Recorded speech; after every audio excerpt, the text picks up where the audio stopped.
Hey, what's going on, everyone? Welcome to another episode of PPC, Paid Ads, Pixels, and Cuban Sandwiches. And we are here today at La Segunda. Yes, the famous bread bakery for Cuban sandwich bread, or Cuban bread in Tampa Bay, right? Yeah, based out of Ybor. I'm a Tampa native, so I'm so excited they finally opened their new location in Saint Pete. Yep. So we're so excited to dig into this and answer some commonly asked questions for PPC. Yeah, today we're going to be diving into a lot of your common questions about PPC, kind of breaking that all down for you, what you can expect, and so much more. And hopefully you guys will get some tips if you're running your own campaigns even on what you guys can do for best practices and take it from the experts themselves. So, but as we first do, let's dive into this first bite of this Cuban sandwich right away. It's looking good. We got the pressed, typical Cuban sandwich, got the ham, got some pork. Yeah, and this ham is like, it's not regular ham. Yep. It's nice. Yeah, it's not no Oscar Mayer. It's like carved. Yes. Yeah. They teamed up with the honey baked ham, it seems like, and just slicing. So let's take that first bite. Cheers. Bam.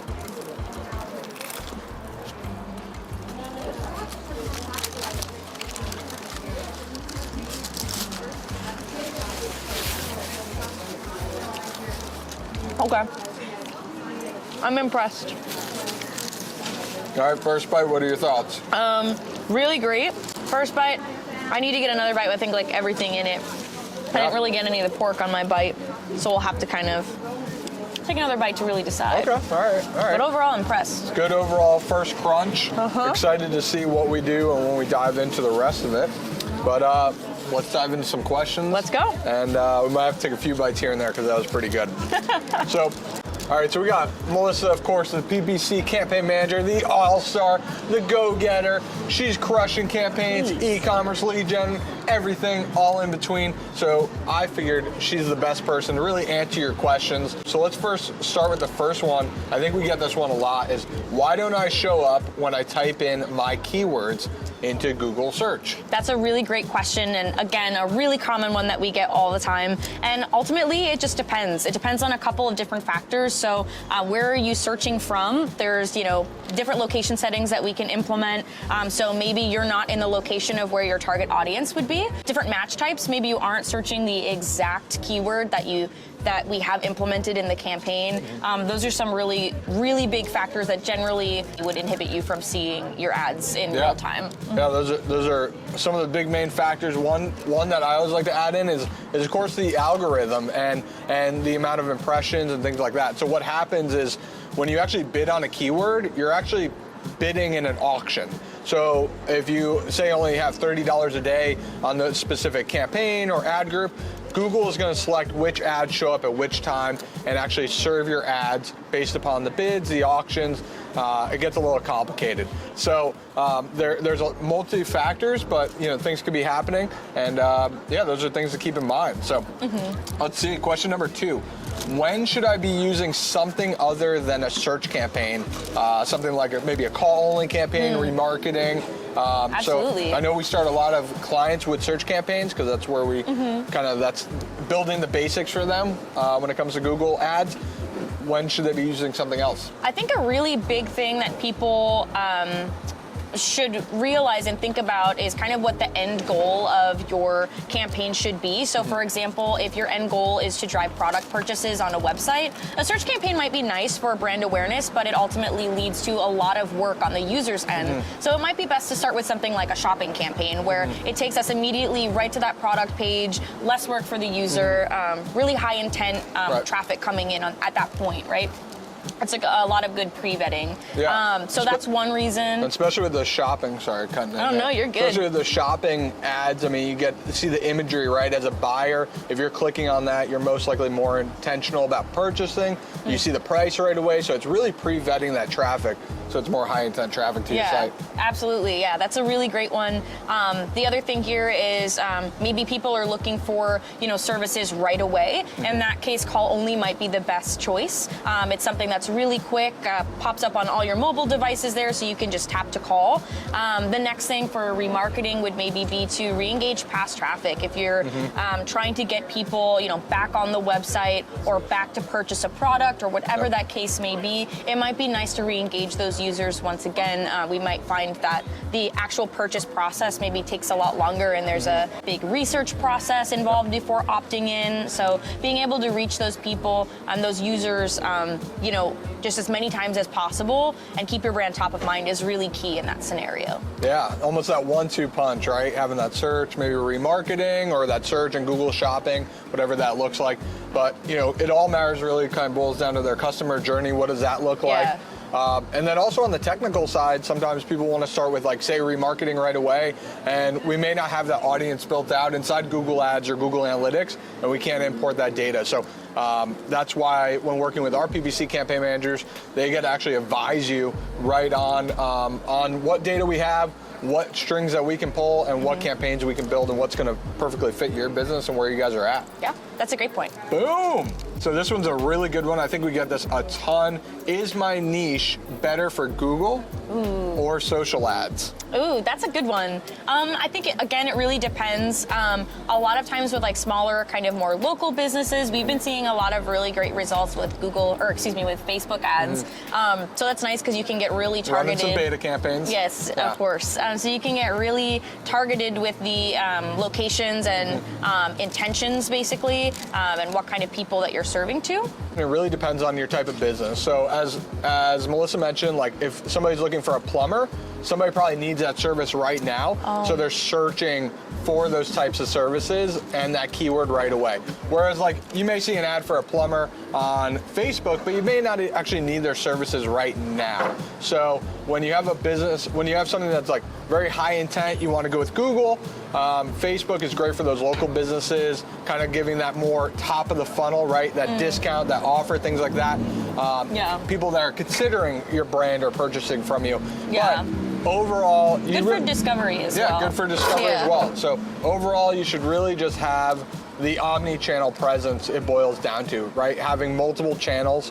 If you see the HOTH internal ads, we run ads on all different channels at once because everything serves a different purpose. One isn't really better than the other. They just help engage our audience in a whole different manner.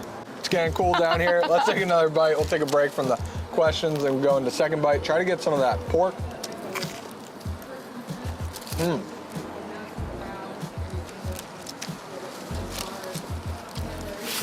Okay. Had a really embarrassing, messy bite, but that's okay. That's all right. Food should be messy. Food should be fun, and that's what we're here for. I think this one, another question, a great one that you put together is, does my PPC impact my SEO in a good, negative, or in other way? Yeah. Ultimately, no, those are very separate channels. There's not really a lot of research or data that we see that really alludes to PPC impacting SEO directly. But they're really great, again, kind of building on what Karl said about having that omni-channel presence. They are really nice to work in tandem as a holistic marketing strategy, but they don't necessarily impact each other. Right. And some ways or tips that you guys can use paid ads to grow your SEO is you get data a lot quicker. You got to understand which keywords work for your business and for your website, right? Which keywords are actually going to bring in the traffic that converts, right? So you can test that much quicker. You're seeing results. And once again, it's kind of like the 1-2 punch. I know we just mentioned this on one of our TikTok posts, was they get to see the ad, they get to see you guys right there in 1, 2, or 3 spot on organic with your SEO. But once again, Google's even stated that running paid ads will not boost your efforts. It's more of a neutral positioning that it won't hurt or affect your rankings in a positive or negative way. Right. So, what does kind of the first month of HOTH PPC include? Right, we have the setup fee, we have the management fee, we have campaign managers. What does that all look like? What does that include for any users out there that maybe are looking to outsource their PPC? Absolutely. So first things first, this is going to include our onboarding call, where we do kind of like an intake call and understand your business and the needs. So you guys speak with someone awesome like Melissa. Yes. that kind of builds that custom strategy for you guys. On that call, we'll talk about what the needs are for your business. And again, it would be myself or any of the other teammates here on HOTH PPC. You get your dedicated campaign manager to kind of answer those questions for you. And then all of that will go into, again, competitor research. So we do some preliminary research for you to kind of better help you understand what results we can kind of look toward with PPC, at least within those first few months. So basically, we'll be here for you anytime you have a question that you need answered. We're just a little email or phone call away. If you need any Google accounts made for you, we can do those as well. But if you have those already, no worries. Just grant us some access and we'll be in there and ready to go. We'll create everything for you, all the campaigns. So that looks like ad copy, any images if we're doing display campaigns. Build out those campaigns for you, and we'll build out those landing pages for you as well. That's always included in the services that we offer. Nice. Yeah. Love it. Quick overview. Now, you mentioned building the campaigns. Say I was a one location business, like maybe a local business. What can I expect for that initial campaign build? Can I expect 5 different campaigns, 1 campaign, 10 different campaigns? What does that look like? Maybe if I'm spending only $1,000 per month on ad spend, what does that look like? Yeah, typically? absolutely. So we'll take into account your kind of desired ad spend and basically stratify and use that budget in as many ways as we can. Generally, we do look for a minimum of about $1,000 a month in ad spend. This is just so we have enough daily spend to incur as much data as possible. Anything less than that, and we generally find that we don't have as much data to pull from at the end of the month to really assess what's working and not working. So we do love that as a base amount. With that said, there are some campaigns like remarketing, for example, that generally have a lower cost. So we can kind of spread the budget around a little bit, strategize there, kind of look into what your goals are and figure out what the best campaign type is for you. Nice, awesome. And when kind of building those display campaigns, are you building it for multiple services? Do you guys start with one service? What does that look like when building out that initial? Absolutely. So generally, depending on how many services you want to advertise for would depend on how many campaigns we need.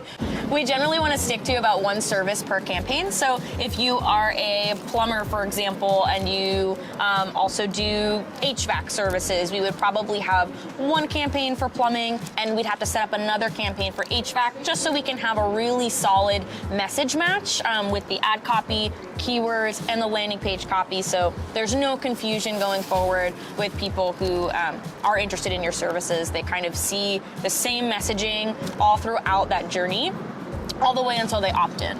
I love it.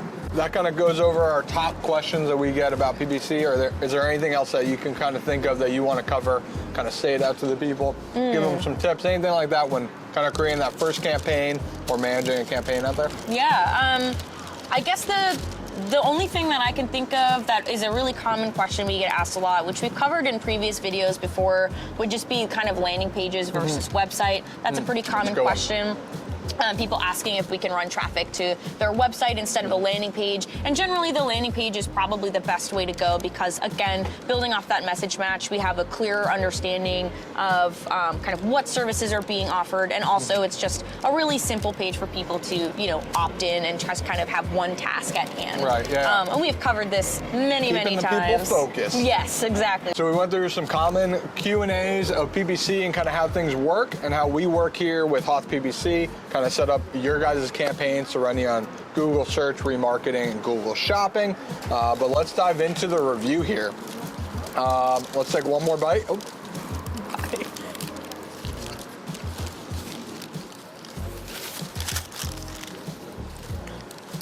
It's a messy one, but I gave myself a really big bite. okay. So we got some ham in there, we got the pork, we got the Swiss cheese, the pickles, a little secret sauce, as I mentioned. So definitely a traditional Cuban sandwich.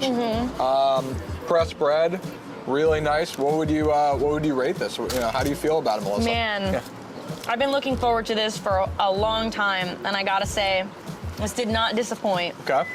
I am gonna give this. I'm gonna give it like a 9.5. 9.5. Out of 10. Wow. That is our highest rating so far.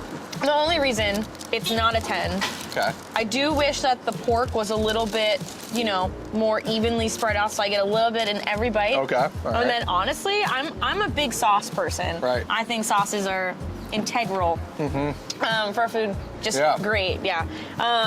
And I could use just a teeny bit more. Yeah.